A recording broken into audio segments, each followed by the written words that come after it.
Crushers. Start your summer with each sip. KFC Crushers. So good.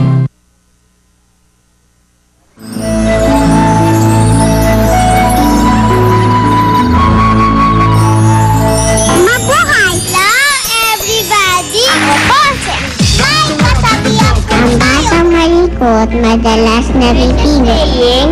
Don't leave this world without anything. Aanhin pa ang kagandahan kung masama naman ang iyong na magandang asa ay kabanayan. Bata, ang pag-asa ng bayan! Little Miss Philippines is... Little Miss Philippines, prinsesa ng tahanan.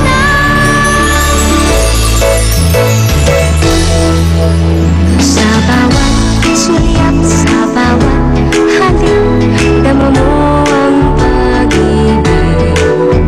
Yaman ng isip, tulog ng langit, ligaya ang hatid.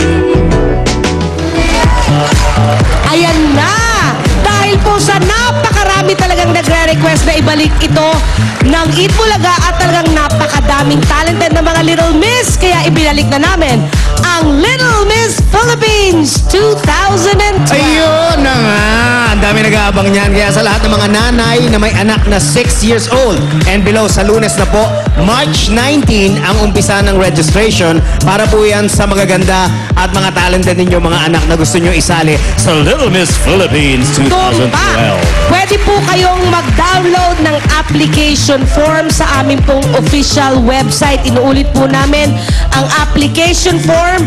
Ida-download sa official website ng Eat Bulaga sa www.eatbulaga.tv. Napakadaling puntahan, di ba? Correct. At iba't iba pong lugar ang registration at audition natin. Ngayon po, kung malapit kayo sa Pure Gold Binyan sa may Laguna. Yan, Pure Gold Binyan sa Laguna. Ipa-register nyo na po ang inyong mga anak sa Lunes, alas 10 ng umaga hanggang alauna ng hapon. Ayun, huli nyo yun. Dalhin lang ang mga nakikita nyo requirements sa inyong screen. Ayan, birth certificate ng inyong anak, isang 3R size close-up picture at isang 3R size na full body picture, at para naman sa magulang o sa guardian, magdala ng barangay certificate o valid ID. Tumpak! Ito na po ang registration date.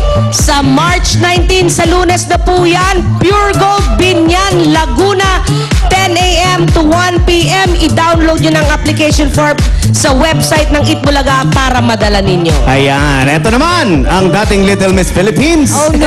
Contestant at ang magkakaroon ng, ewan ko, baka little boy. Si Tia, si Pauline. Escort! Gusto niya escort! Tama! Pasasayawin ko ng ganun niya. Nakukuracha din. Wag! At sa mga dabarkan sa Quezon City, may over 8,000 new DSL lines na po sa inyong lugar. For only 990 pesos, may landline na, unlimited DSL and free TV channels from Watchpad. Kung naka-landline na kayo, magdagdag lamang po ng 150 pesos sa inyong monthly bill para makapag-plan 990 na rin. Para naman sa perfect partner ng PLDT MyDSL, may PLDT Wi-Fi Zone na. May enjoy nyo na ang ultra-fast and reliable internet connection sa over 3,000 PLDT Wi-Fi zones. Mag-register na sa www.pldtwifizone.com. At eto na po sa aming pagbabalik, ang pinakahihintay na continuation ng Jose and Wally sold-out concert sa pagbabalik ng Eat Bulaga! Sa kaalaman ng karamihan, may dalawa pang number na na-cancel. Ha? Pwede bang gawin nyo sa darating na Sabado?